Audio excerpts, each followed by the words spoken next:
Perkenalkan, nama saya Erian Hotang, Angkatan 57, kelompok 2, pengampu Dr. Andus Jumsaidi Damanik, Sarjana Hukum.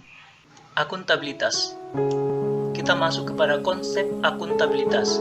Yang pertama, pengertian akuntabilitas. Akuntabilitas merujuk pada kewajiban setiap individu, kelompok, atau intuisi untuk memenuhi tanggung jawab yang menjadi amanahnya. Aspek-aspek akuntabilitas. Akuntabilitas memiliki 5 aspek. Yang pertama, sebuah hubungan. Kedua, berorientasi pada hasil. 3, membutuhkan adanya laporan. 4, memerlukan konsekuensi. 5, memperbaiki kinerja. Fungsi dari akuntabilitas. Yang pertama, kontrol demokrasi. Kedua, pencegahan korupsi. 3, efisiensi dan efektivitas. Tingkatan akuntabilitas. Pertama, akuntabilitas stakeholder. Yang kedua, akuntabilitas organisasi. 3, akuntabilitas kelompok. 4, akuntabilitas individu. 5, akuntabilitas personal. Jenis-jenis akuntabilitas. Yang pertama, akuntabilitas vertikal. Contohnya unit kerja Pemda, Pemda Pusat, Pusat MPR. 2, akuntabilitas horizontal. Contohnya lembaga pemilu, KPK. Kita masuk dalam akuntabilitas dalam konteks. Yang pertama, transparansi dan akses informasi. 2, praktik curang dan korup. 3, penggunaan sumber daya milik negara. 4, penyimpanan dan penggunaan data informasi pemerintah. 5, konflik kepentingan. Menjadi PNS yang aktual. Perilaku PNS.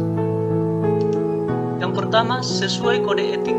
2, perilaku terkait transparansi. 3, perilaku tidak curang dan koruptif. 4, bertanggung jawab terhadap sumber daya negara. 5, perilaku berkaitan konflik kepentingan. Prinsip-prinsip profesi ASN. Pertama, nilai dasar. 2, kode etik dan perilaku. 3, komitmen dan tanggung jawab. 4, jaminan perlindungan hukum dan melaksanakan tugas. 5, profesionalitas jabatan. Saya akan menjelaskan nasionalisme dengan menggunakan mind mapping.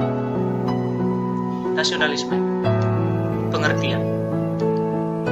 Nasionalisme adalah suatu sikap politik dari masyarakat suatu bangsa yang mempunyai kesamaan kebudayaan dan wilayah serta kesamaan cita-cita dan tujuan.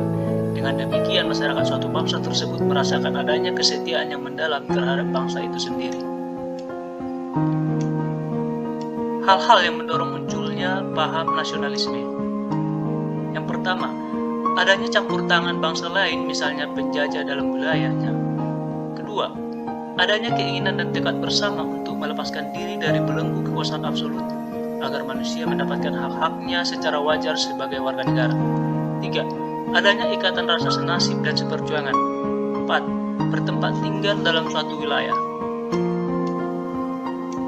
Prinsip-prinsip nasionalisme. Nasionalisme memiliki 4 prinsip. Yang pertama, hasrat untuk mencapai kesatuan. 2, hasrat mencapai kemerdekaan. 3, hasrat untuk mencapai keaslian. 4, hasrat untuk mencapai kehormatan bangsa. Nilai-nilai nasionalisme Pancasila bagi ASN yang diambil dari sila pertama dan kedua. Yang pertama, sejarah ketuhanan dalam masyarakat Indonesia. Kedua, ketuhanan dalam perumusan Pancasila.